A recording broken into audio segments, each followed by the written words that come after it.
Hey, good afternoon, everyone. My name is Can. I'm here with Lyngso, and today we've got Laurel Nagle from the Master Gardeners. She's going to be talking about the container gardens, especially during winter time. And Laurel is not only a Master Gardener, but she also owns Every Bloomin Thing. It's a container gardening business, and she designs lots and lots of beautiful containers. So without further ado, Laurel, the floor is all yours. Well, welcome. Thank you for joining us this afternoon. As Can said, I own a container gardening business. The business has been around 12 years. I have been running it almost 6 years, and we do quarterly seasonal color. But we also do a few other things, but that's generally the bulk of the business. So this is all about our experience, what we've learned. There's a lot of design information in here. The plants are generally geared towards probably zone 9B. I think we're closer to zone 10 at this point with climate change. But anyway, but the principles work wherever you're from. Also, this is put on by Master Gardeners, and I am been a Master Gardener for, I think, 11 years. And we are oh, shoot, I had pulled it up. We're basically a bunch of volunteers who have been trained in science-based gardening. UC Davis is sort of the oversight for our education. Each county hopefully has a Master Gardener office, and those people are trained on information for their area. So if somebody here's got, watching from Colorado, you would want to check with a Master Gardener office in Colorado as opposed to California. Anyway, let's get started. Just for anyone who's ever seen my talk on how to grow almost everything, there's a little bit of review, but generally most of this information is different.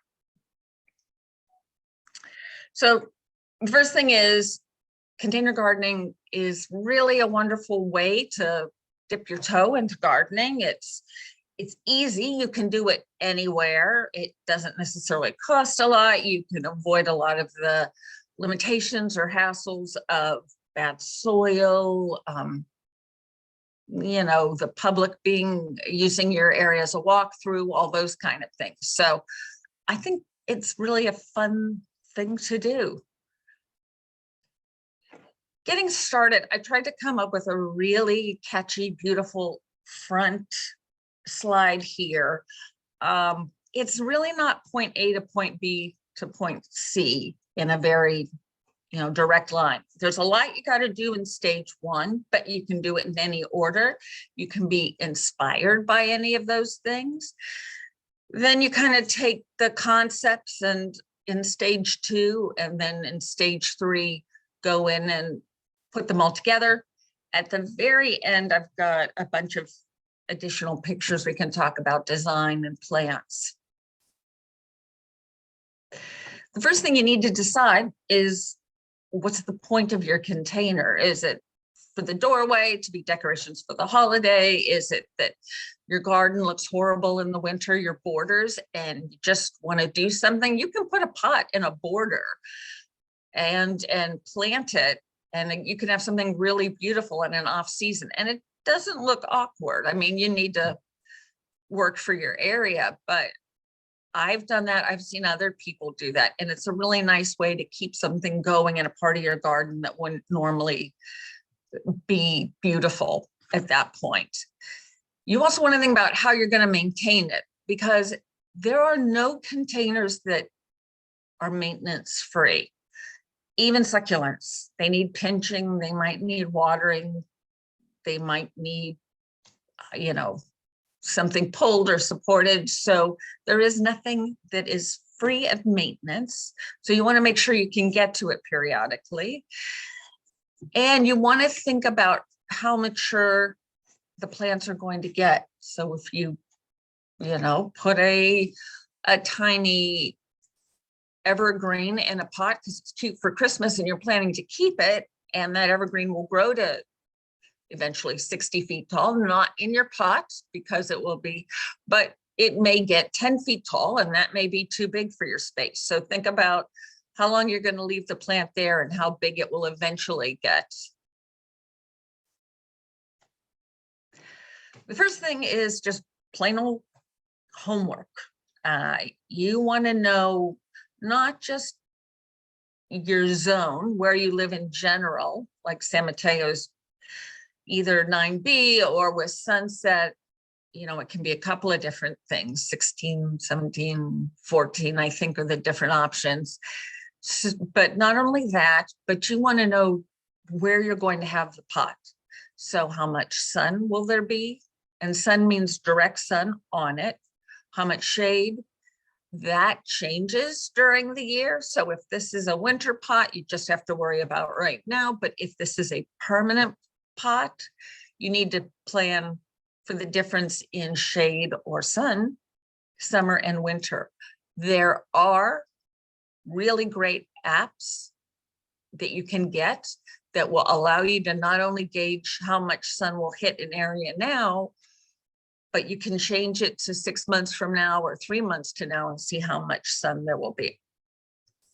I know Apple has some, or I guess Apple. I'm a Google person. And so for Androids, I've been using Sun Surveyor, but I'm sure there are many other ones. I just kind of picked the first one I saw a few years ago, and I use it all the time, especially with new clients. You want to know how many hours. That's really kind of important. You also want to take note of, is it near stone, stucco, cement? If it's a sunny area, those things are going to absorb the heat during the day and then keep it a little warmer at night. That might allow you to plant something you wouldn't normally get away with. The wind, how windy is it? Where is it coming from? Do you have trouble with deer? Oops, sorry. With rabbits, squirrels have been a problem the last couple of years. And I will just say with squirrels in general, I've heard two things. One, if you really plant the pot completely, in theory, if there's no place for them to dig, they don't. And then the other is to sprinkle a lot of like garlic, granulated garlic powder or cayenne powder, that those tend to keep them away. I'm not sure there's anything, you know, truly perfect 100%, but I know somebody who had terrible trouble last year with squirrels pulling out primroses and eating the flowers of all things, and they sprinkled a lot of garlic and that seemed to help. Foot traffic. Now that's not just the animals, but it's people, whether it's people who might come by and help themselves to a flower, or people, you might have a pot in your doorbell, and when people go to ring it, their clothing can get stuck on something spiky like holly. Available water, because it will need water. And then if you're on a balcony or a rooftop, you should likely know what the maximum weight is. I don't know how to calculate it, but I would talk to a landlord or figure something out. Water for a gallon is almost 8 pounds. Wet soil, I have never measured, but it's heavy. I mean, we're talking 10, 20 pounds for a pot. So you really want to make sure with a heavy container and everything else that you're not putting too much stress on that area. This was done by some master gardeners in Marin, and it's just a handy little picture of what a microclimate looks like. Shows the reflected heat coming off the stone there. And not only does that keep it warm, but sometimes you have more evaporation, especially in the summer. And then in the shady area, you know, the water doesn't get evaporated as often, and the plants probably aren't sucking it up as often. On the other hand, things like a little fence or, you know, stone wall here, you can sometimes get little wind eddies. They're just things to be aware of and what you might want to plant or not want to plant. So you've sort of figured out your area, you know what the environment's like, you kind of know where you're going to put your pot or what you want it to do. You also have to think about the container. And if you really want to up your game, the container is a big part of that. It should be, besides the practical of deep enough for root growth and, big enough to fit all the plants you want, it should be sturdy. It should be, this is where you can really up your game. The color and the style should ideally complement your house and the surroundings. I've got this picture just because they wanted to put some pots up for a quick decoration. They were selling the home and it was all blank and they didn't really want to spend a lot of money, but we got some black pots. I mean, black was really the best color to work with everything. You could have probably gone with some kind of a brick red similar to the door there. And that might have looked nice. White wouldn't have been great, even though in that picture it looks like it would have, just because it hadn't been so sunny, it would have been a bit glarish and not red from the street. But you do want to do that. And, if you want to set a really artistic tone or, cultural tone, I mean, there's so many pots, Italian, some of the really ornate, stuff you see from Mexico that's beautiful. There's funky art, modern art kind of things. You can really have some fun with that. And there is every material in the world for containers. There's metal, concrete, it's fiberglass. It's now really like a fiber stone or some kind of composite these days. Those are nice in that they look pretty and they're lightweight. I've noticed online some of the producers of those, Restoration Hardware and Pottery Barn, are now suggesting you put a liner inside, but they don't sell a liner. We used to plant them without a liner. They are beautiful and they're nice. They do crack if they're in a high traffic area where people sit on them, accidentally kick them or bump into them. So I will just say that, there's some lovely plastic things. Metal, the only thing I will say about metal, especially in the summer, is it can get very, very hot and burn the roots. So if you really like metal, I would line the walls on the inside with either, we use big things of styrofoam, but you could use coconut core. You can get that in big walls and cut it to fit. Anything to just give it a buffer away from the metal there. Some of the things, the stone, all those stone ones, they're going to absorb lots of heat and keep it a little longer. So that can be kind of nice. If they're not glazed, they do evaporate a little faster. In the winter, that's less of an issue, except if it's really windy, but it can be an issue. You want to consider the mobility of the container. If you need to move it, you might want to have something like this little stand under this succulent pot that you can roll it around. Maybe it's somewhere for when people are coming over and it's somewhere else, maybe getting more sun when no one's around to look at it. The other thing is, I am not a big fan of self-watering pots. I see them all the time. I see reputable companies coming out with things and they talk about how great they work. My experience has been that if you put something in a self-watering pot, either the roots grow all the way down and they touch that water because they're looking for it, which is part of what, the sale is, that the soil will wick up and the roots will find the water. Well, those roots eventually get in the water over time and they rot. And once they rot, that rot goes straight up to the plants. So I don't like that. And the other is, if you plant several things that are small in a deeper pot, it's hard to use my hands on these little videos.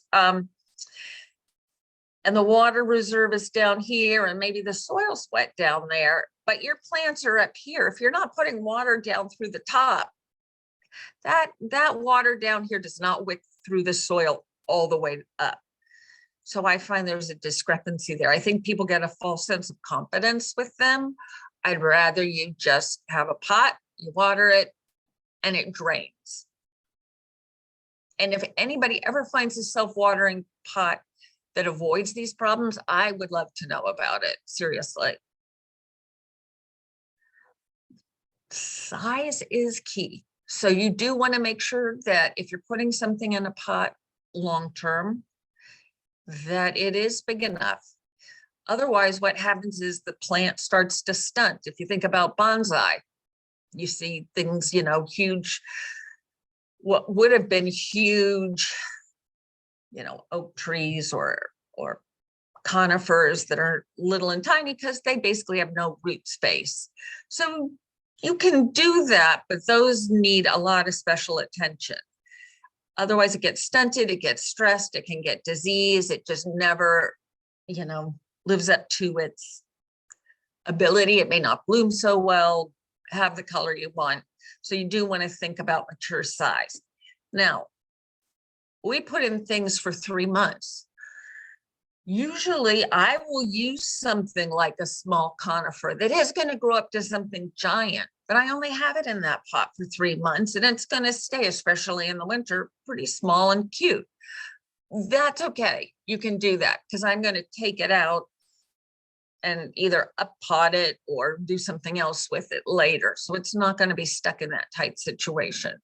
For clients who maybe want to have one big central plant, a camellia or a tall boxwood or something, we try to get the pot as big as it would need to begin with. And on top of that, we still probably have to root prune the original plant every few years. And I talk about root pruning later. The number of pots, if you're going to do several pots and put them together or in an area, I think it's really important to coordinate them, either the style or the color.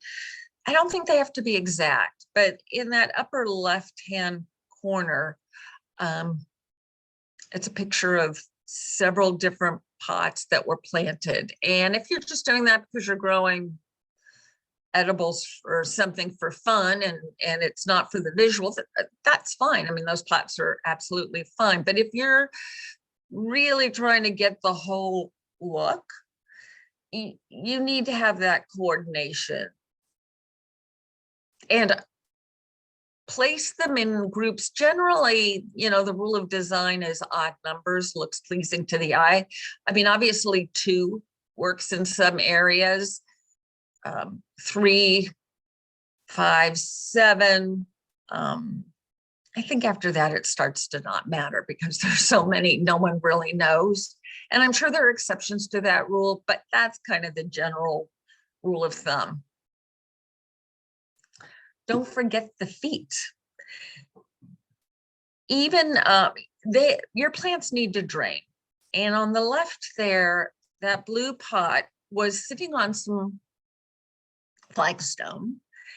And I thought with the flagstone, it would be uneven enough that with the hole there, that the water would drain. It rained a few days earlier than that, maybe even 5 days earlier than that.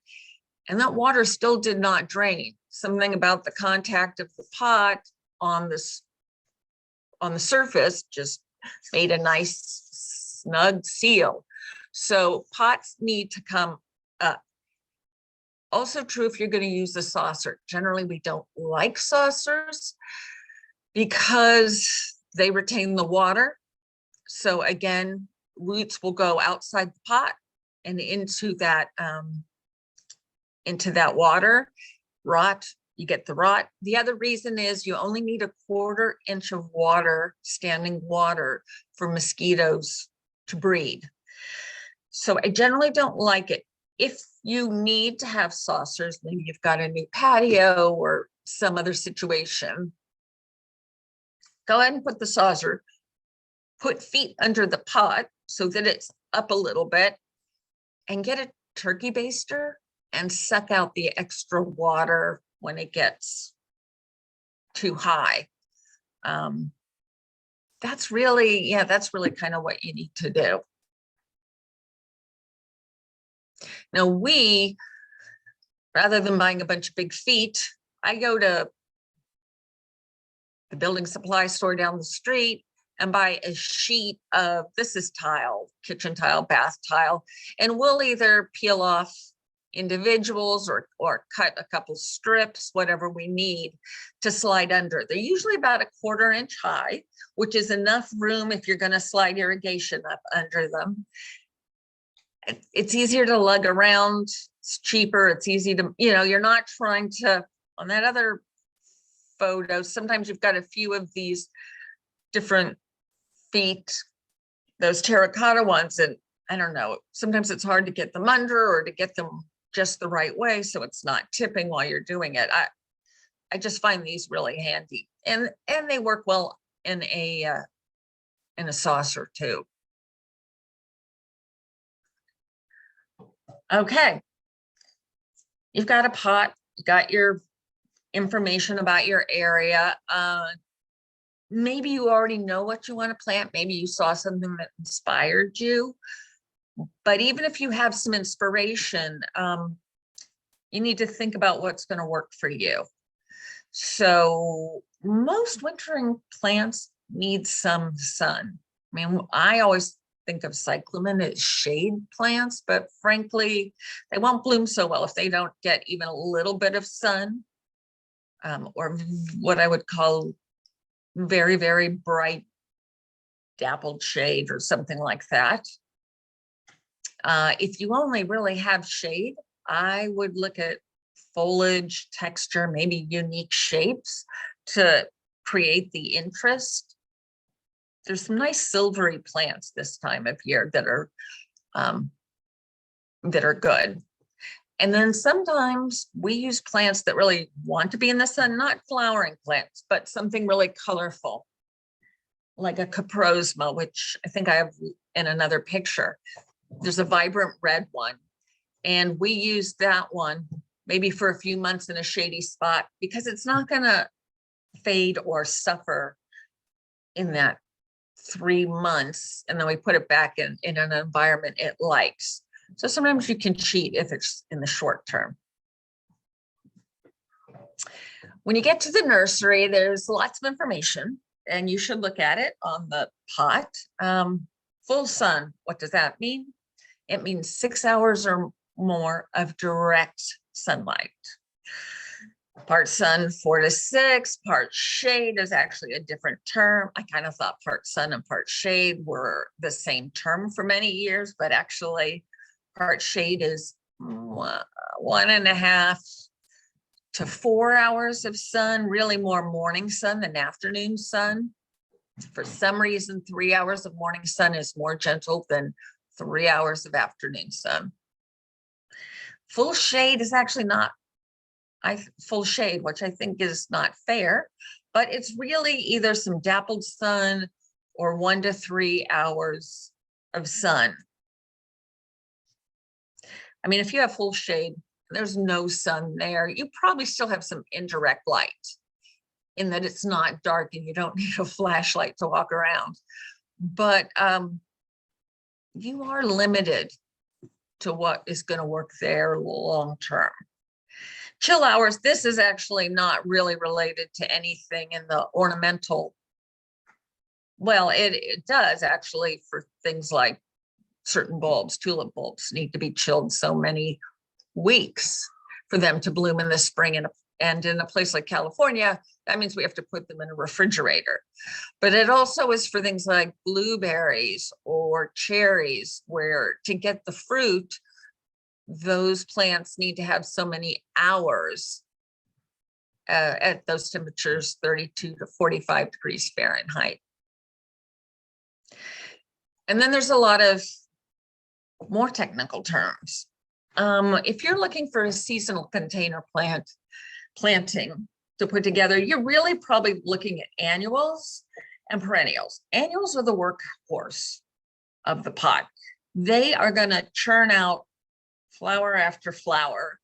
They're trying to get as many flowers out in their short little lives that they can. They only last maybe 3 to maybe 6 months. They don't last a year generally. And so they're just frantic to get more seed out there.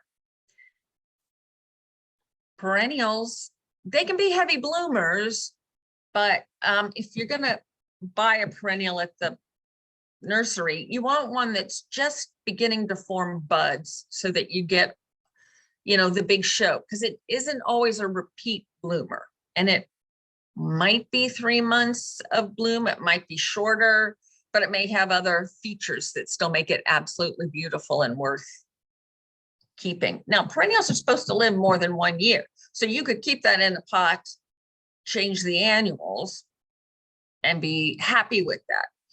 It may also eventually get too big and need to go in your garden or be divided or some other treatment. Shrubs. Flowering shrubs, again, you want to look at what month and make sure it's a month that's going to happen while you have it in the pot. A lot of shrubs are only about a month long, like a camellia or an azalea. Some are more reblooming, an abelia or an escallonia, but you want to check that out.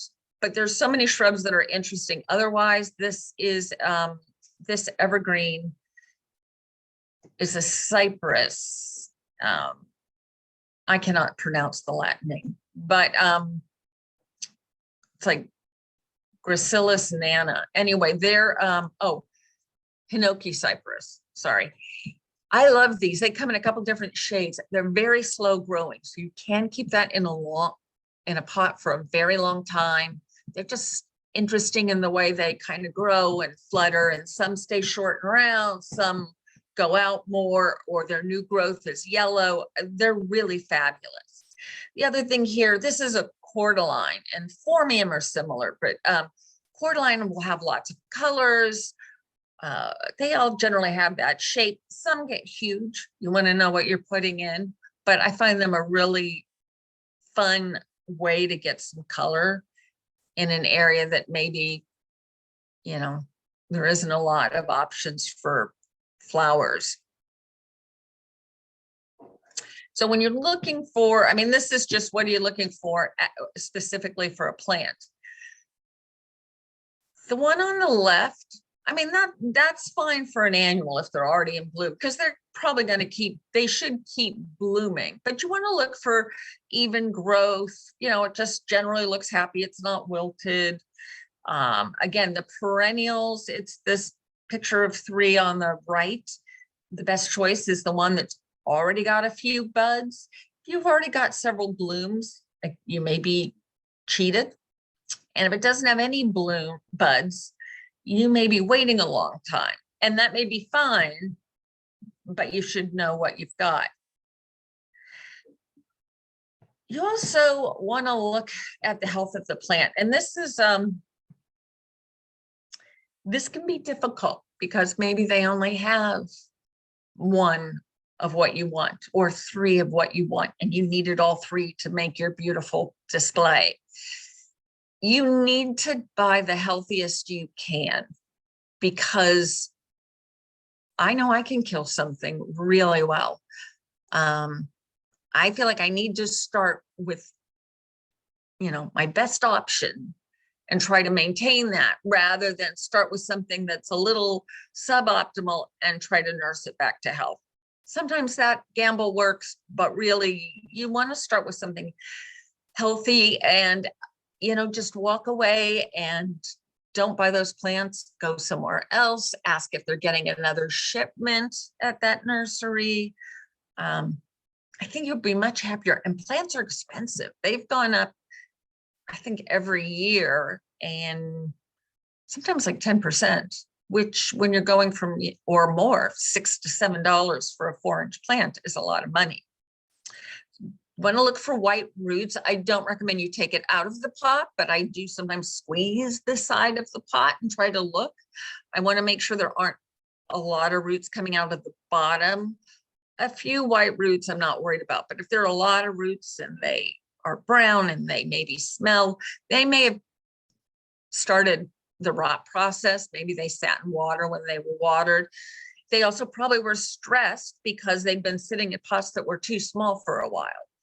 I want lots of leaves, stems, good color, ideally some signs of new growth, but you know, you don't want something that's already got a pest or a disease if you can avoid it. One leaf, I would take it off. But if you see it on several or multiple plants in that area, you might be dealing with something worse. You really want to try not to have something so root bound that you really have to destroy the roots. Some things, annuals actually don't mind sort of being rough with them, breaking up their roots. They're pretty good about that and getting them in the ground and adapting. But perennials and annuals don't always, I mean, perennials and shrubs don't always like that. So yes, you need to loosen the roots so that they don't grow in a circle, so they reach out. But if they're really tight, that might just be too dramatic. So if possible, try to avoid that. The other thing you'll see in some trees or really woody things is a root circling around the trunk, and that's called girdling. And that can eventually grow and basically, you know, strangle the trunk. And then you're stuck with a dead plant. Now we get to design. And I think of design a little, I mean, there's some rules, but it's also kind of like cooking, where when you get there, it's not only what you buy at the store, but it's when you get home and in that environment, what happens. You might, for a recipe, buy, you know, a bunch of great produce, and then get home and realize, your pan's not really big enough, or, oh, you know, your oven can't really accommodate it. And then you have to make adjustments. I kind of think of design a little bit that way. There is a standard formula, the thriller, filler, spiller. And that's a great place to start, but it is not the only place to be. And you see that rule broken all the time.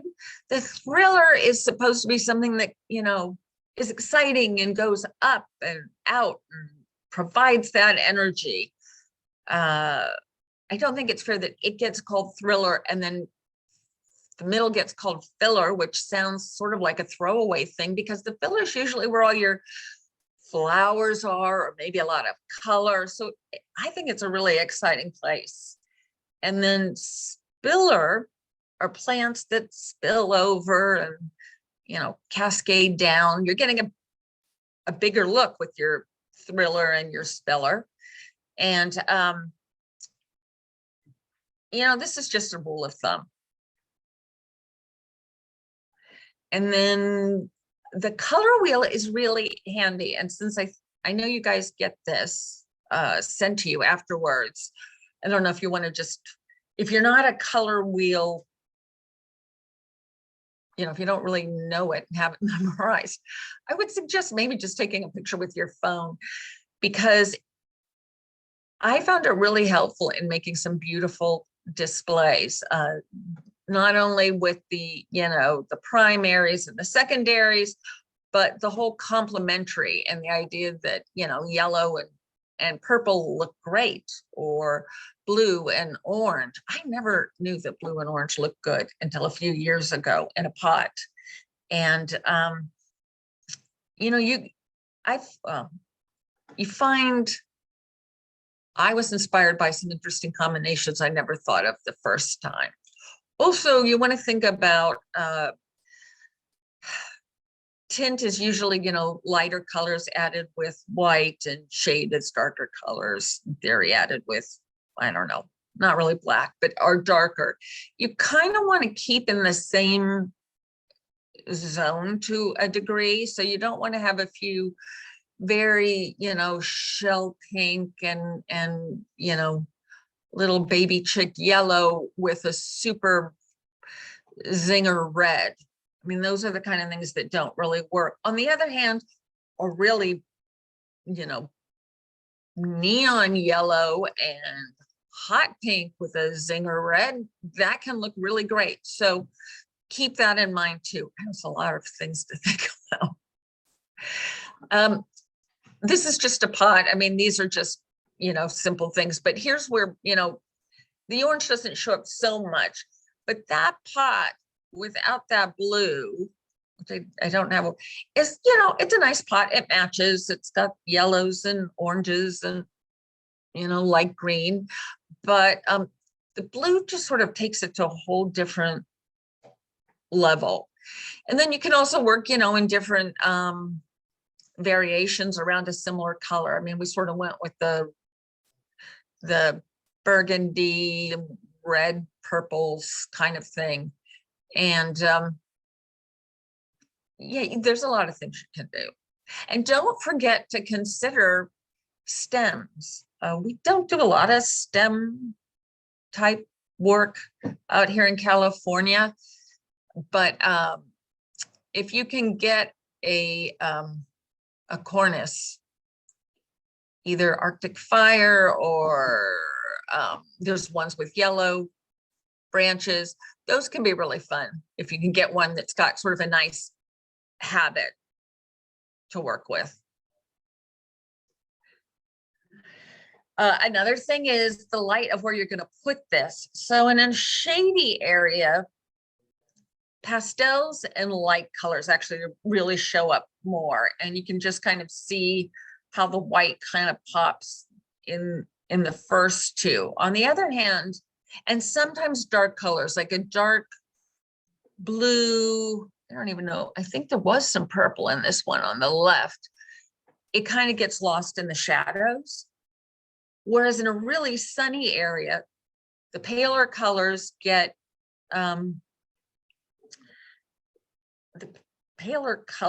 washed out. So you really want to stick with something strong and vibrant. Balance and proportion. Whatever your pot is, you kind of want your planting to be about one half the height, so that the whole thing is sort of 1.5, at least 1/2, maybe no more than 1.5. I'm trying to think. Usually 2/3 to 1/3 is sort of the average where the height of the pot should be. You can maybe go 1 to 1, but that's about the max. Otherwise, they start to look top heavy. So, for example, this one on the left here, that's just not even 1/3 of the pot height, and it just gets lost in the bulk of the pot. This other tall, I don't know what that is from here, but little tree, that's too tall, and not only is it a little awkward, but it may fall over depending on if the weight of the pot is heavy enough. And you can also see in some of these evergreens, this one is too little.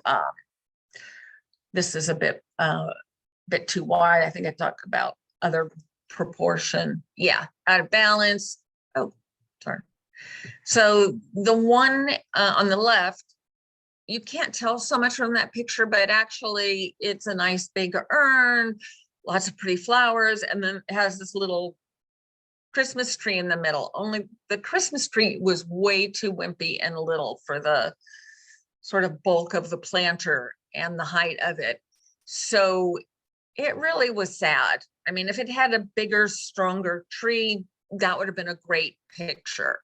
And then with this other one, you can see it's not tall enough. And then really it's too wide. And I don't know if there's a rule of thumb for how far out something should go, but I think when it's as wide as the pot is tall, that's probably too wide. Okay, stage 3 is sort of putting it all together. Planting mix. You want to get potting soil. for good drainage, air circulation. Some of them, we use organic. I just prefer that. Some of them have mycorrhizal fungi.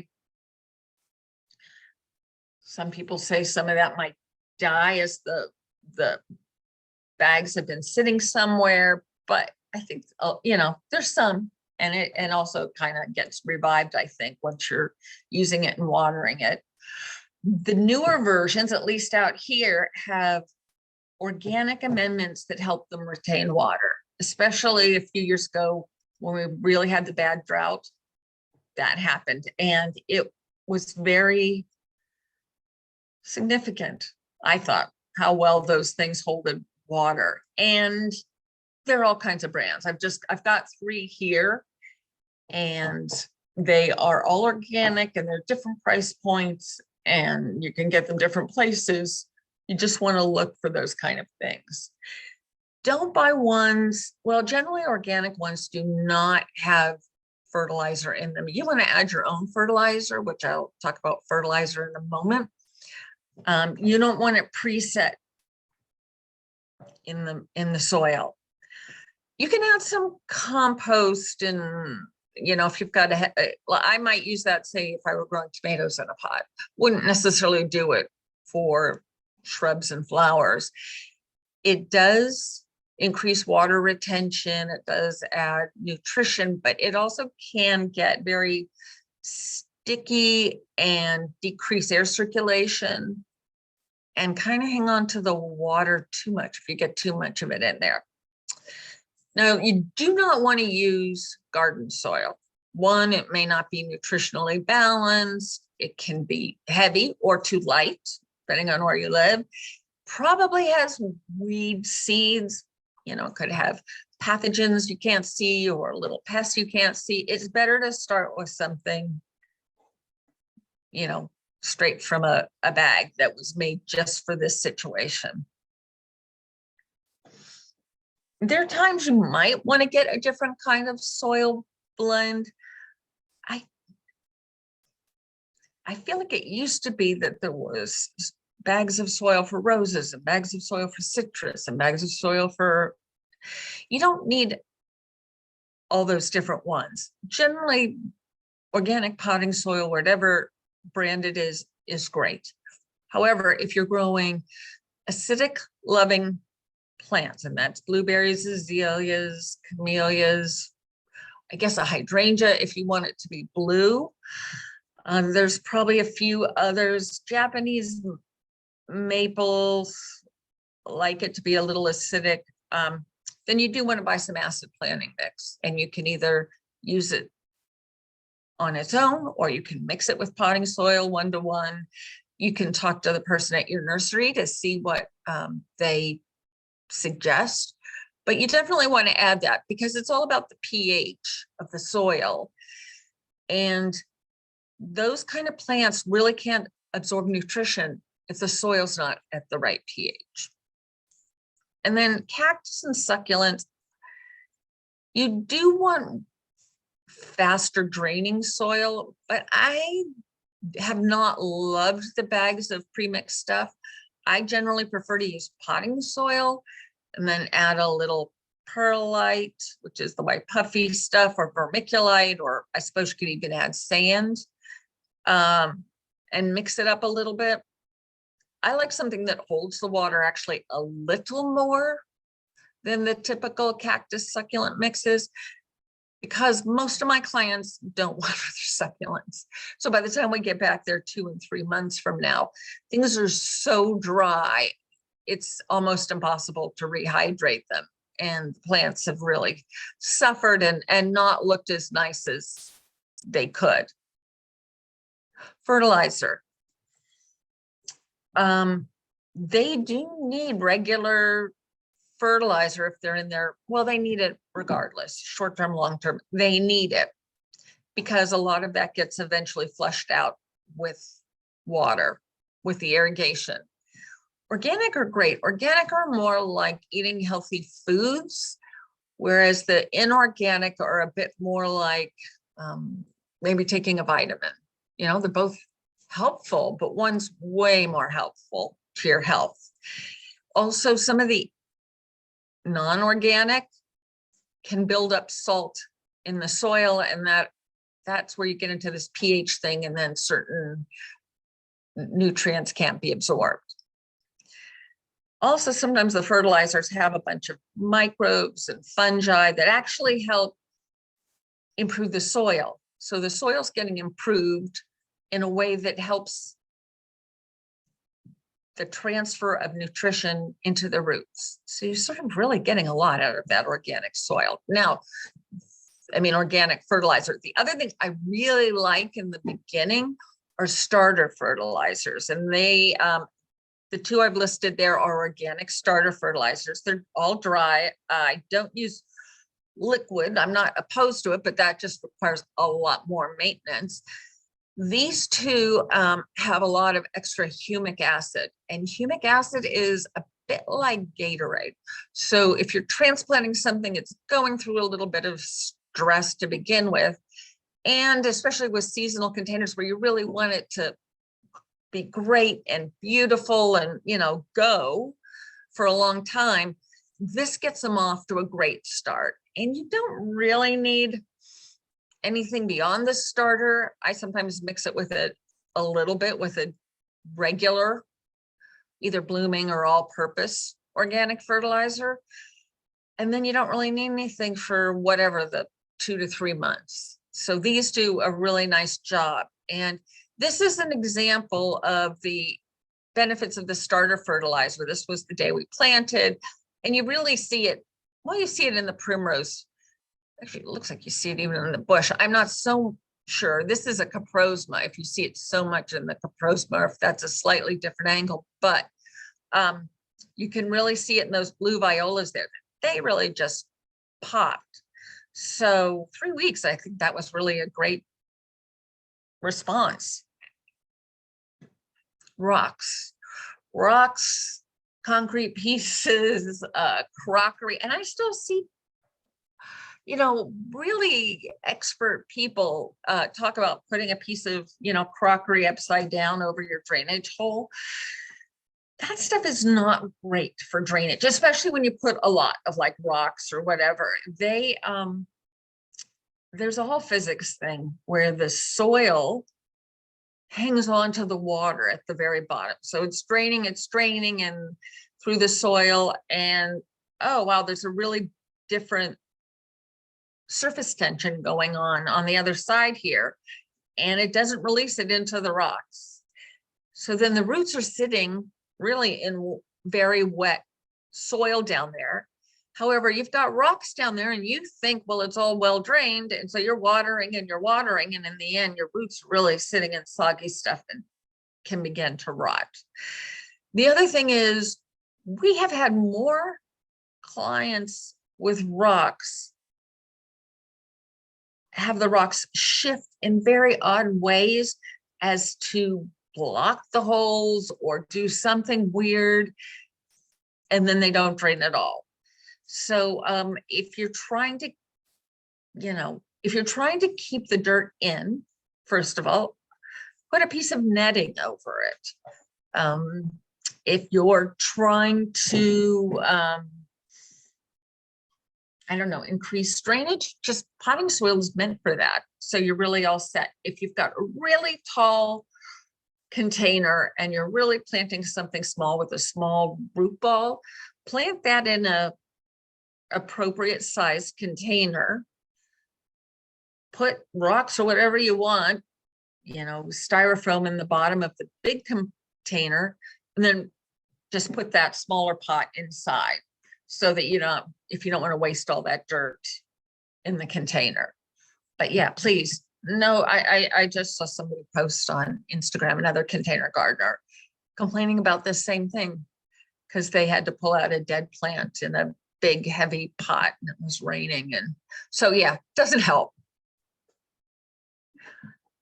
So first thing, water all your plants before you actually take them out of the container, and you don't have to do that a day in advance, maybe not even an hour in advance. I mean, it'd be nice if you gave it at least 30 minutes to sort of get through the soil and maybe start to get up into the plant. You want them well watered. For some reason, if they're dry and you put them in the soil, it can be hard to really get that tiny little root ball as wet as you want. The air that's kind of stuck in there where it's dry just keeps pushing it out. So everything wet to begin with. Loosen the roots.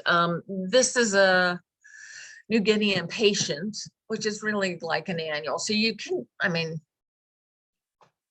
I wouldn't rip all the roots off, but you can be kind of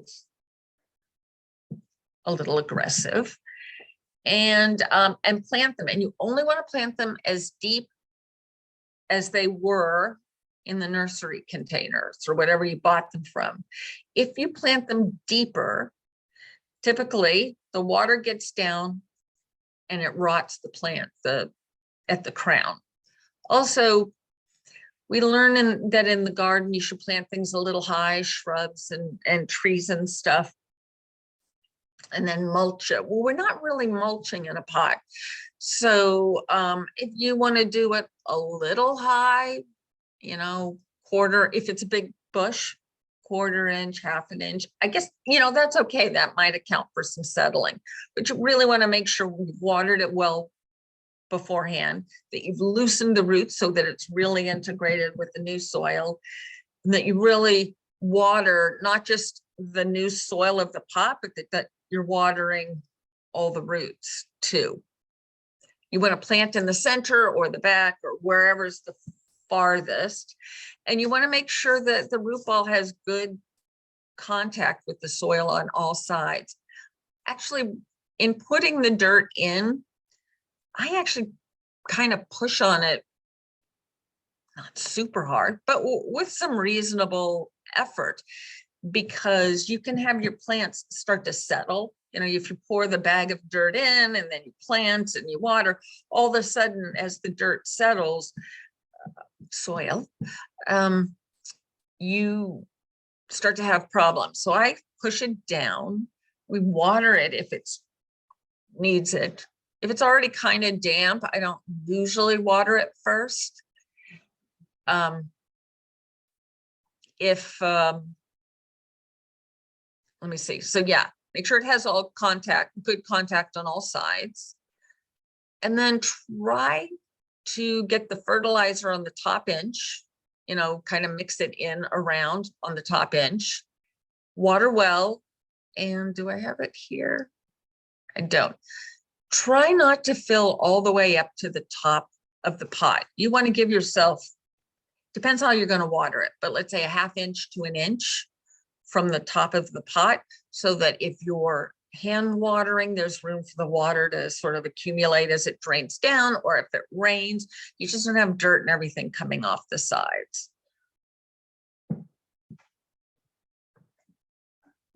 So planting tips, these are vegetables, but actually this also works for regular plants. For example, if you were going to do sweet peas in the spring, if you've got several plants in a little individual container or cell pack, you don't see a lot of that with winter plants, but if you do, you probably want to cut some of those plants. Don't try to separate them. I spent a lifetime trying to separate all the, you know, the 3 or 4 peas that are in a thing, or beans or whatever. And they don't really like that. They get stressed and usually they all die. And I've spent a ton of time. It's better to just keep the strongest one and cut the 1 or 2 weaker ones. Now there are some annuals, excuse me, I've got something in my eye, that do, you know, they throw in a lot of seeds like alyssum, or I suppose there could, or English daisies or something. It's fine. You don't have to cut those. You just stick those in the ground and they continue. But if it's sort of something that's going to grow bigger and wider, you really want to try to pick just the best one. You want to add a support if you're going to need it for something. If it's going to be tall and need staking or whatever it is. If you have a hot spell, or you're about to have a terrible storm or high winds, you kind of want to avoid all those stress times. And if you need to, that's for the heat, you may need to put it in afternoon shade. You may, you know, for something you plant in the winter and there's going to be a big storm, you might want to put it in a protected area for a few days. Just let it get, you know, reoriented before it goes back out there. And containers don't really have room for mulch unless you're putting one thing and then you have a big, I mean, generally we don't mulch because the chances of the mulch gathering around the neck of the plant, and again, moisture getting in there and rot happening at the crown are too high. So you generally don't see mulch. The other thing about planting, if you're doing a seasonal container, you can plant it really full. If you're going to be changing it in a few weeks, or I mean, a few months, you don't have to leave big gaps in between for things to fill in. And in the winter, generally plants don't expand much. You will get some violas that will really go. Eventually, with enough warmth, some alyssum will really start to spread. But most things, cyclamen, they sit there and they bloom and they bloom. I'm trying to think what else. Pansies get a little big, stock may get a little taller, but they don't really expand. So you can go ahead and put those things in pretty close together. You don't also need to do heavy doses of fertilizer in the winter because, again, there isn't outrageous growth. There's just sort of a usual regular growth. In the spring and the summer, we're a little heavier with the fertilizer. And with organic fertilizer, you can kind of do that. So irrigation is important even in the winter. You may do it less often, but you still need to do it. First of all, if you want to water by hand, I love to water by hand when I have the time. I like to go out and see everything. I get to see how they're doing. It's I can detect problems really early, you know, the first aphid or slug or whatever the problem is, usually. Maybe not the first aphid, but the first little bit of group of aphids. I can tailor it to the kind of weather we've been having. It's always good to water in the morning so the rest of the day the things can kind of dry out. But I will tell you, I water sometimes later in the day because that's the only time I had to do it. The key is to keep it off the plants. You really want to do it down low. I like this picture of this little pitcher here because you want to keep the water down low, gentle, all over the pot, not just in the middle, not just on one side. The water does not travel horizontally. It generally goes down. So you really want to get all over and try to avoid splashing. It's the mud splashes that sometimes get some of those diseases up onto the leaves. Drip irrigation is great. It's convenient. We use 6-inch emitter, which we really like because you can put it around the plant or spiral through the pot or, you know, back and forth in a window box, whatever the shape is, so that there's water everywhere in the container. I'm not a big fan of the, you know, the little bubblers or the little sprayers because they really hit one section. And it's not good to have it shooting right at the trunk of the plant. So then it's only going to shoot to one side of the root ball. I find it just does better if you just have water all the way around. You could use bubblers, but you might want 3 then in a pot to make sure everything gets wet. The other thing though is if you've got multiple plants and you've only got sort of the one bubbler, not everything might be near it. So that's really up to you, but that's just my preference. You can, with irrigation, do it up through the drainage hole, especially if your pot's up on some kind of feet or tile. If it's just sitting on the ground, the tubing can get kinked and blocked and water won't go through. In theory, Well, not in theory. In reality, you could put this under dirt so that you don't see the irrigation line. You just want to be careful that the next time you go to, stick a shovel or a hori knife in the pot, you don't rip everything out. I mean, break it, rip it apart. It's very easy with something sharp to take a little nick out of it.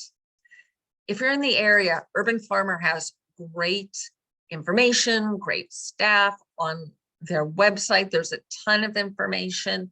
They do a lot for people in the industry, but they're great with homeowners. And when I started, I was in there all the time asking the same questions, and they're so patient. I really love them. And then the master gardeners will periodically, usually spring or summer, do a class on irrigation. So check with your local office on that.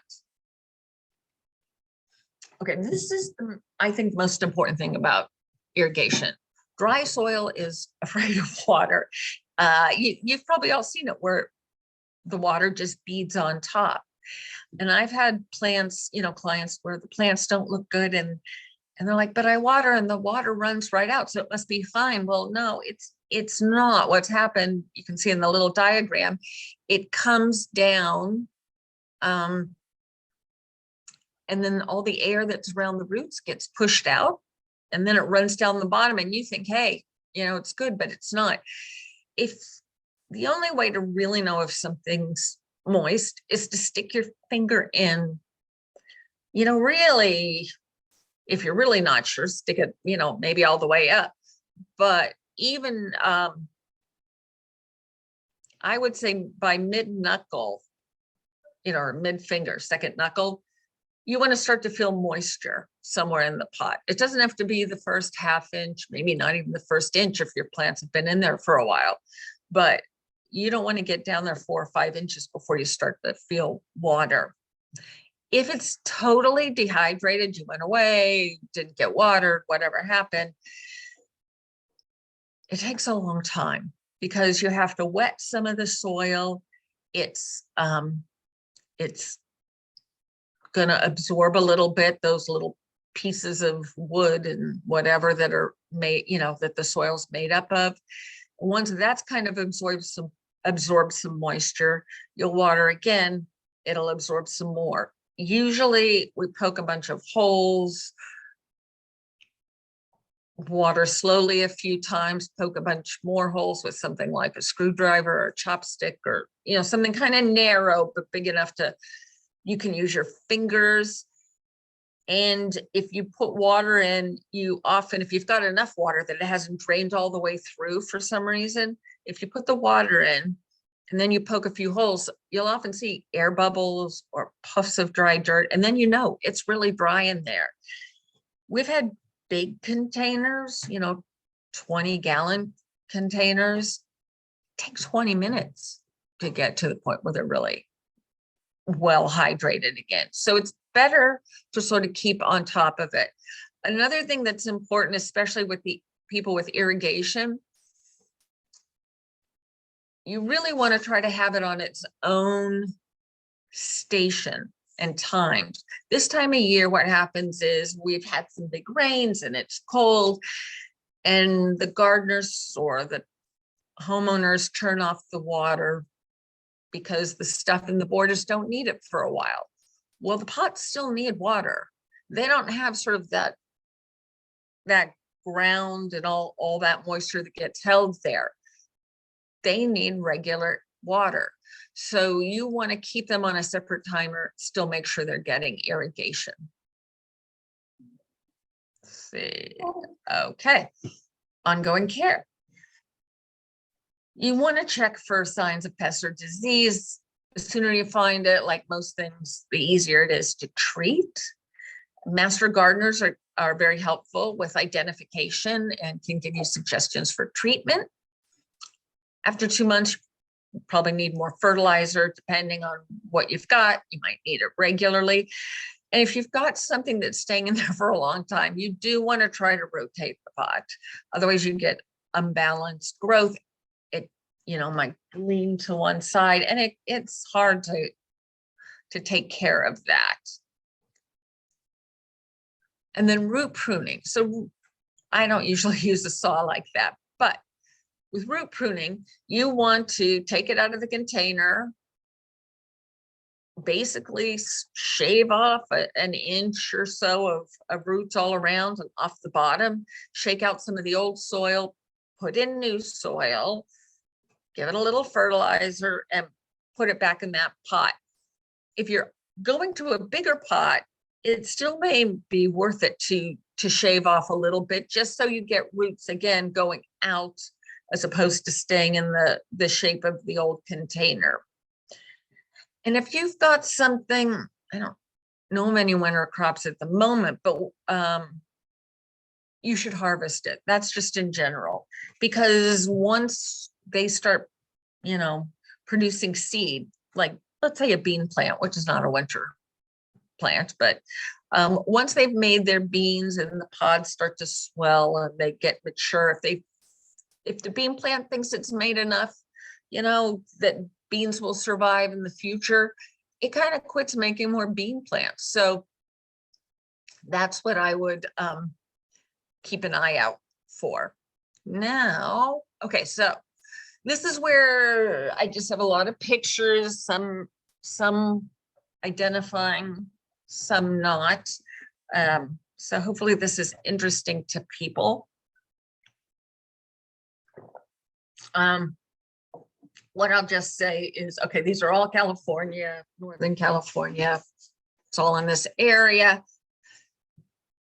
The palette isn't huge for the winter in Northern California. You have little cabbages in either white or purple, or there's kind of pink. We have cyclamen in white, purple, pink, red. Pansies and violas. I actually like pansies, come in some awesome colors, but I really like violas because they grow more in a mound, whereas pansies can get a little leggy. And you can cut them back, they keep going, but in both of those. But let's see what else is here. Oh, these little English daisies that come in the red and the white. They're a lot of fun too. There'll be other things, but that's a lot of the more common things to use. On the left here, this is a choicea, a mock orange, and it's in the mock orange family. And there are many mock oranges. There's Philadelphus, there's choicea, and there's another one I can't remember. So this one's called Aztec Pearl. And it's in this one not only because of the pretty lacy kind of foliage, which is nice, but it has a lot of white flowers that come out in early spring. So it's really pretty. And this is just a myrtus. Myrtus are great. They get the blackberries this time of year. There's also a variegated one, and there's dwarf versions that stay not this small. I mean, you can prune them that small, but they stay pretty small. So not every pot needs to have the same planting in a grouping, but you want to do the sort of same feel, the same colors, the same tones, have it make some sense. You wouldn't put a succulent pot in the middle with, a whole bunch of cyclamen or something like that. This, I would have liked in this one arrangement on the left that the pots were better coordinated. Just for me personally, that distracts, but at least the plantings help unify that. On the right, that tall bush is actually a pittosporum. There's some interesting pittosporums we'll use that can get tall, but when they're smaller, they have some pretty leaf colors. That one is Harley Botanica, and it's got a light green kind of variegation to it. Plus I just like the laciness. There's another one, I think it's silver. It's not silver sheen, but something like silver spring or something. And it's got a sort of a silver gray and then pinky kind of tone to it. So just check in your nurseries, and you can get the 1 gallon size. They're great to play with for a while. over here, these are asparagus ferns. Asparagus ferns are great to use in the winter. I mean, they are what they are. They kind of hang out there. They won't change much, but they're sturdy. And I don't think anything else shows up too well there. And then as I just mentioned, I go on the hunt for shrubs in the 1 gallon size. That's sort of always my, I don't want to say holy grail, but it gets boring after a while, year after year, just doing, I mean, I love cyclamen and I love violas and all these things, but the client and I want something different, just creatively to be interesting. So I always look for 1 gallon versions of plants, and you can get things, like I said, you could get a 1 gallon tall, I don't use redwoods, but cupressus. There's some blue-gray ones. I think that I have a picture later that I got as 1 gallon, and I've kept them now a couple of years, so they're getting kind of big, but they are still great. Here we have this is a Nandina, and there are a lot of heavenly bamboo is a generic name for them. There are a lot of versions out there nowadays, and in the winter, some of them turn a lovely red or burnt orange kind of color. So they are a lot of fun to use. And then on the right, that is a little variegated pieris, which will grow up to be like 6 feet tall if you let it somewhere. But you know, it's great in that little pot there. Some other things, this camellias, if I can get a camellia with a nice flower buds on it, I love camellias. The sasanquas tend to bloom now, so you have to know what kind you've got, but they're always so pretty. And then this is a caprosma. Azaleas, if you get sometimes the fall blooming ones you'll get to bloom, and then sometimes the spring blooming ones bloom early spring, and sometimes we buy the florist kind and they bloom now. I have on occasion had them bloom now and rebloom in the spring. I think they get confused, so they come back. Ilex, which is holly.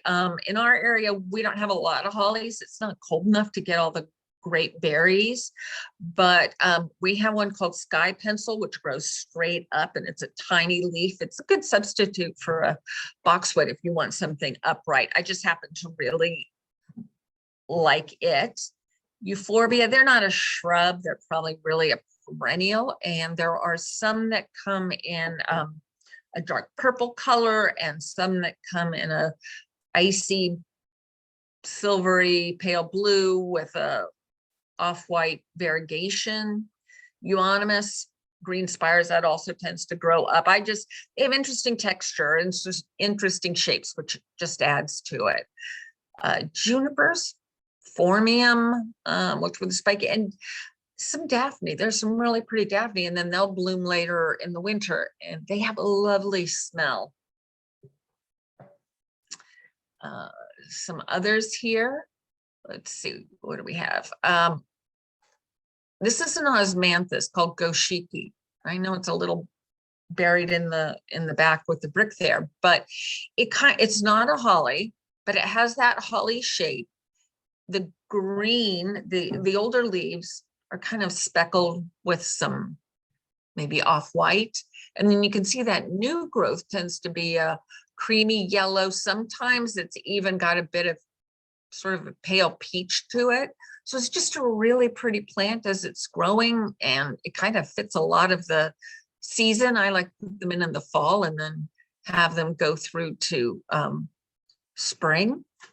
And on the other side here, this was a perennial that I kept in this pot for a long time. This is an agapanthus called Summer Gold, because sometimes it's not the flower, but it's the leaf. And it looked great for a long time. Summer Gold has a blue-green color, and then sort of a cool yellow, a soft yellow variegation. So later in the year, in the summer, it would get the green flowers, and that was fun. But for the winter, you know, it worked nicely with the Iceland poppies, which are also another good plant to use, and the violas and things. Now, I will tell you, because I don't think I have a picture here,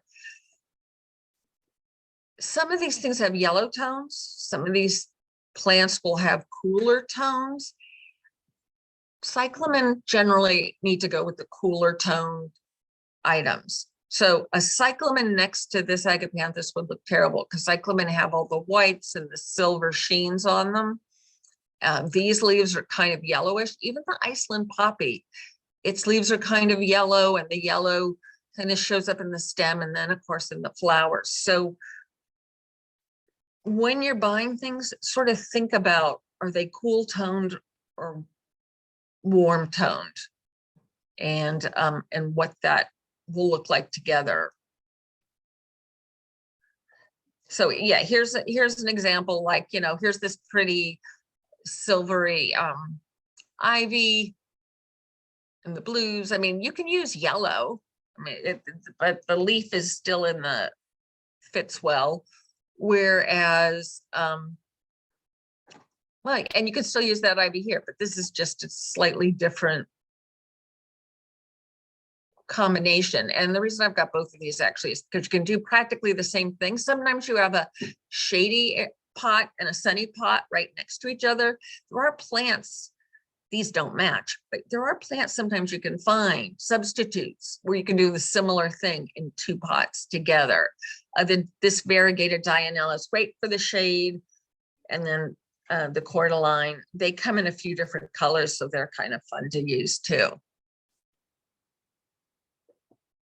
If you've got a really protected area, this is almost a enclosed sunroom, not quite, but it's got a lot of enclosed area, so it's hot even in the summer. I mean, in the winter, it's really hot in the summer. You can use things that you might consider sort of indoor plants. This one on the right was outdoor, but it was protected enough that we kind of got that bromeliad. I think we got it through there all winter. Just again, it was a protected area. It didn't get really cold. It didn't have the wind. So it's just, you know, to increase your options. If you buy something that's a indoor plant and that's how it's been grown, and you're going to put it somewhere else, you might have to get it accustomed to, you know, wider temperatures or whatever. Just because the tag says it can handle 50-degree weather, if that plant hasn't been growing in 50-degree weather, that will be too much of a shock. So you might want to just take it out a few hours. It's like anything, you know, kind of ease it into it. If you buy these crotons ever, which I really like, they're so pretty, and they lose a bunch of their leaves, they often grow back. So that's their response to shock. As long as there's some life left in them, I'd keep it, because those leaves might grow back. Oh, and these bromeliads, any time of year in a shady area, not in a sunny area, they're super easy. Some water on top of them, you know, in the little leaves there. They're like really low maintenance. Deer don't eat them. So they're kind of a handy plant to use. And they last for months and months. You don't have to only think about red and white. I have a bunch of clients that like pink, which I like. I think it's prettier when it's the deeper pinks, the more vibrant pinks than the super soft pinks. I mean, I have a client that likes the super soft pinks, so we mix that as much as we can with, you know, other things of that tone. Other colors, I don't think I have them in here, but if you want something that says holidays but isn't just holidays, because maybe you're leaving it until March and you don't just want red and green, it's red and purple.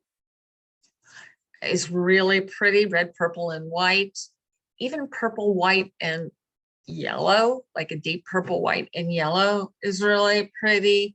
Certainly blue and white is nice.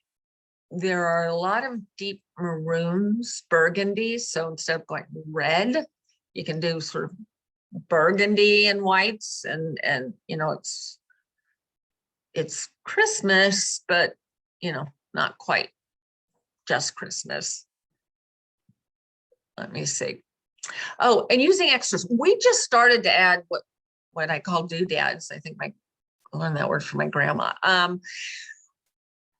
I've watched other container gardeners and gotten kind of inspired, and sometimes something needs something. The pot on the right there with the little swirly things. They were having a party, and just the way it was, there was a tall, skinny trunk, you know, trunk was it was a little tree, and it just, but I didn't have anything, but I did find those little silver things, and they just all around, they added light, they added color. It was for an event. It was kind of fun. These pods in the middle, these silver pods are really pretty. That's a very shady area, so it's hard to find things with color and interest, and it's not indoors, but it's in a sheltered like driveway into a big building. So you have exhaust and everything. So just stuff like that, you know, that really can add to your mix.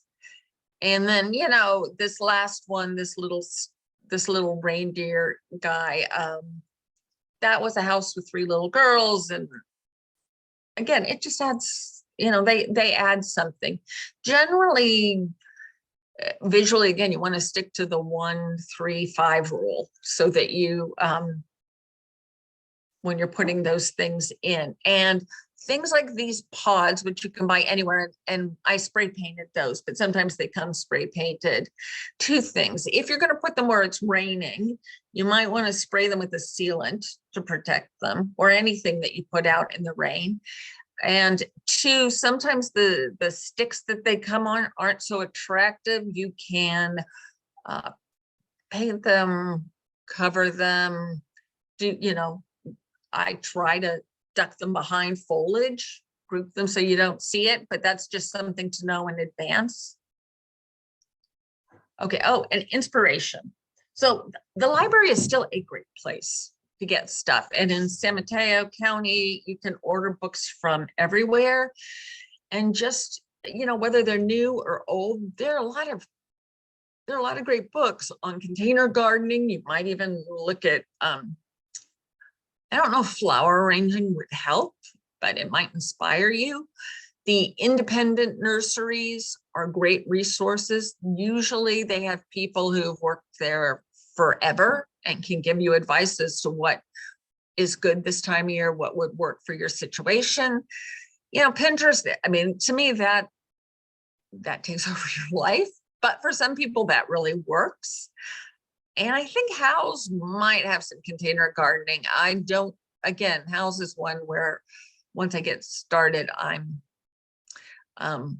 lost forever. And, but Instagram lately has been amazing for me for inspiration. And so I put in just a couple hashtags. I mean, my kids made me get on Instagram, and I am down there. The @Every Bloomin Thing SF is our account. I occasionally post stuff. I'm not doing that to ask for business, because actually we're booked through the holidays. But if you're just curious what kind of things might work in this area, also, if you look at some of those hashtags, you might find other container gardeners. And I think I had about 10 followers, family members before this, but I started following container gardeners from other parts of the country, and then they follow me back. So it's grown a little bit, but we all see what everyone's doing for inspiration. And it's just a great way to, you know,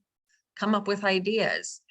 And they do little reels with explaining stuff. I mean, it's been a font. I limit myself to like 30 minutes every day, because that's another place you could be lost.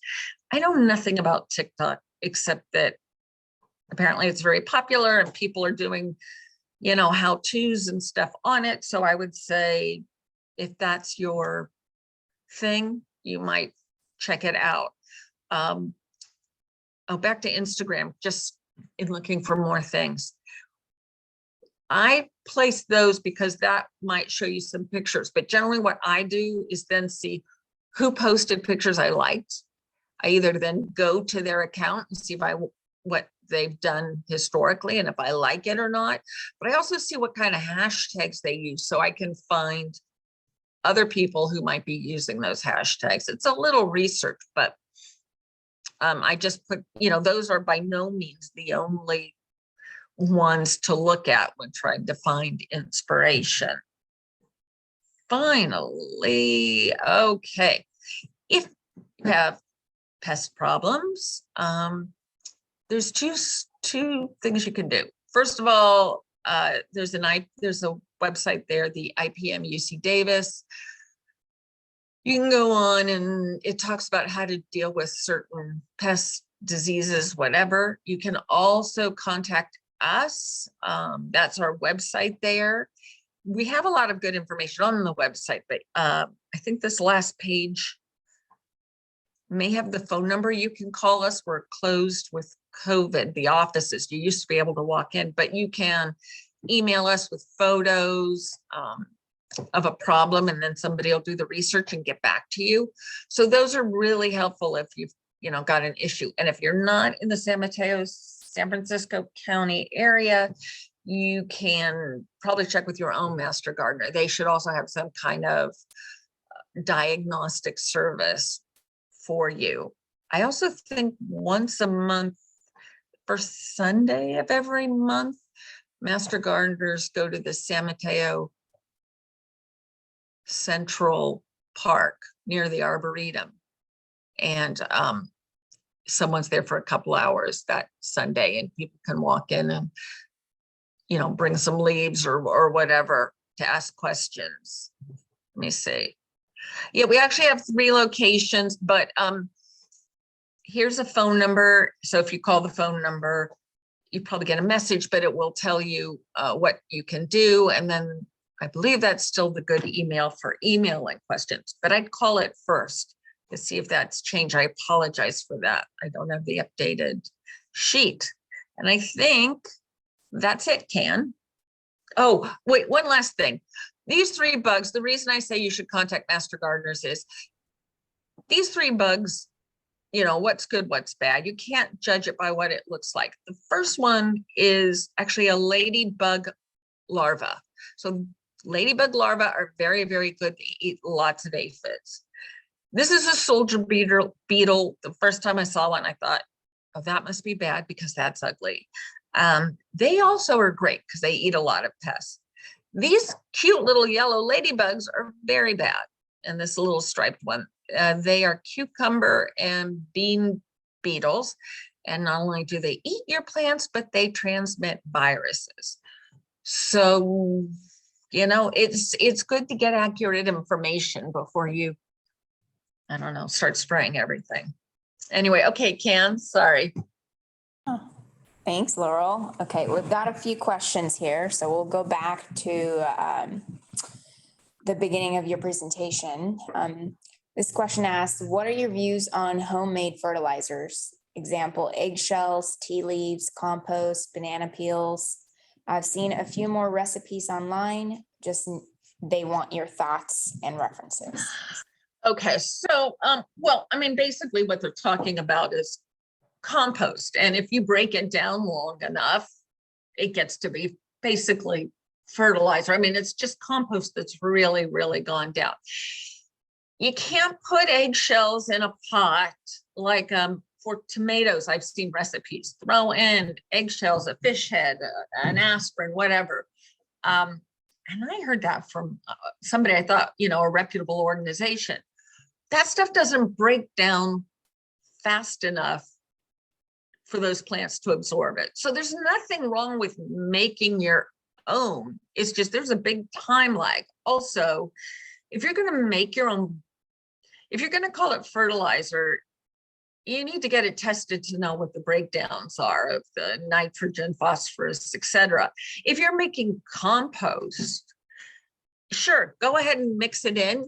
Maybe that's good enough and you don't need fertilizer, but too much fertilizer will, I mean, too much compost will make your potting soil sticky. So that's an issue. And yeah, I mean, there's a time lag. So you can do it. It's just, again, if you're doing a seasonal thing and you're planting in the violas and whatever, and you want a big bloom, you need something already ready to be fertilizer, because that's sort of shovel ready. Isn't that the term? I don't know. You know, the term where it's like absolutely ready to go. Alrighty, thank you.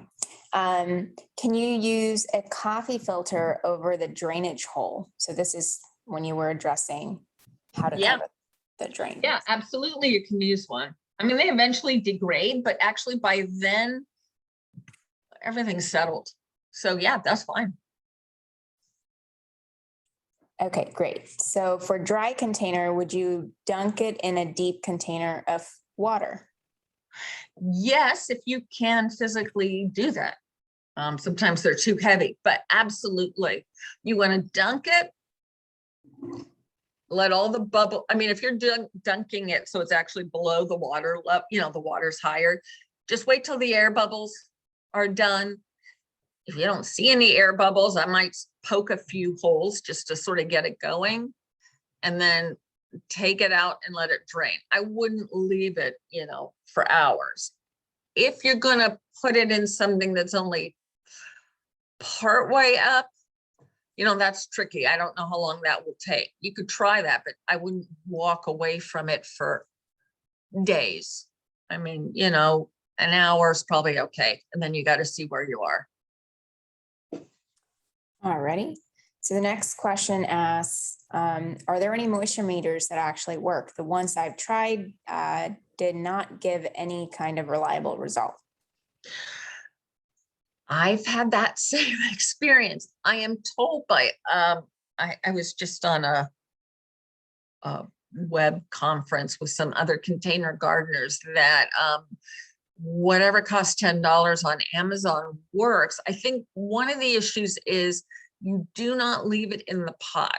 You only use it, you put it in, you read the results and you take it out. So I know I probably had left mine in the pot waiting to read it every time, but you only want to use it, you know, insert it when you're going to look at it that moment and take it out. That may be your problem. I think some of them have money back guarantees. I don't know if you want to go to a nursery and talk to someone, and then if you have the same problem, save your receipt and return it. Yeah. Okay, alrighty. So the next question is, if you keep your larger plant prune, will that help it last in the pot indefinitely? If you keep your plant root pruned and then top pruned, because you kind of have to have a balance between the roots and the growth on top, you can prolong a plant for a very long time. I think it depends on the plant as to how long. And I think, you know, you're fighting maybe against the plant's nature. I mean, if you're really fighting against the plant's nature, then you may not get much time out of it. But if you're sort of talking, I don't know, there are a lot of evergreen type things, privets, boxwood, those kind of things. I've seen them in pots for an awfully long time, you know, and they want to get bigger, but they just are repeatedly root pruned and then cut back. And then I wouldn't be heavy on the fertilizer. I mean, I'd keep good soil in there, but I wouldn't do heavy fertilizer. Minor, if you need some, then, you know, half strength, but that would be it. Okay, alrighty. So just a couple more questions here. No problem. I know you covered this in your talk, but could you name a few spillers and trailing plants? Oh, yeah. Okay. In this area, I think Bacopa is still pretty good. We use a lot of ivy. We use a lot of, silver ivy and white, and the yellow variegated ivies. They tend to, because they actually like the cool more than, well, they don't really love the hot sun. I'm trying to think. Bacopa, sometimes lamium, although it's kind of funny. It looks great. If it gets really cold, it can get a little mushy, but sometimes lamium. This time of year is a little harder than other times of year. And spiller does not have to be long all the way down. Something like an alyssum can just kind of come out and, just slightly down. And that can be, that sort of gives that idea. Oh, million bells. If you're in a sunny, warmish area, million bells can sometimes also work like that. It is a spiller, and they'll work through the winter. But this time of year is there's less. Other times of year, there's creeping Jenny, there's potato vines. I don't know how Vinca would do this time of year. I'd have to think about it, but the Vinca is a good trailer. Dichondra, the Silver Falls. This time of year, I think it gets a little mushy, so little gray. Yeah. Well, it's a pretty good list. Thank you. Sure. Okay, so the last question, can you share some of your favorite local nurseries in the Bay Area? Yeah, in the Bay Area, that gets a little trickier because I don't know the East Bay and I don't want to diss them.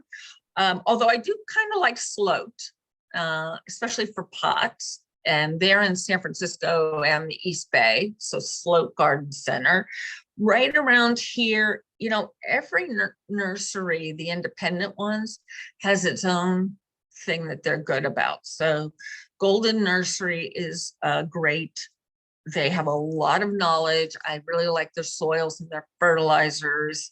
They get plants, nice quality plants, and sometimes plants that not everybody has. Half Moon Bay Nursery, they grow a lot of their own things. So sometimes you can get things at good prices and in large quantities. Bongards, I don't generally go to because they don't do a lot of annual stuff, but if you're looking for shrubs, they've certainly got them. I'm just trying to kind of go down the peninsula. The Ladera, and they're in Belmont and on Alpine Road. And I mostly go to the Alpine Road one. They have some nice things. Again, everybody's got like something I like.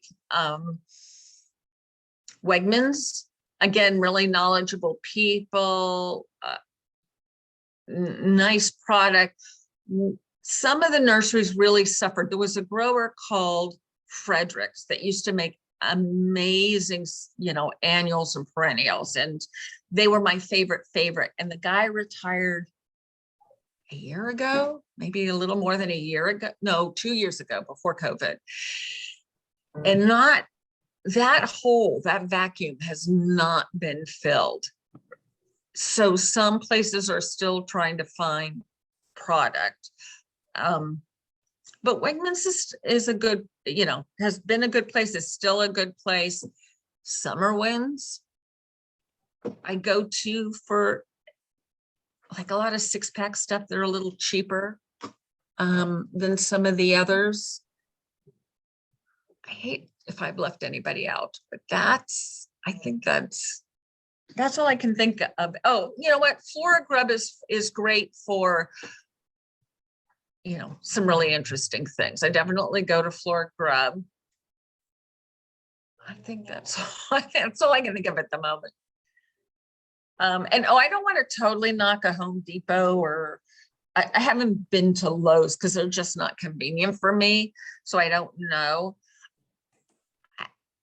I generally don't go to Home Depot, but I have, and I've gotten, some things. They just usually don't have as big a variety as I need.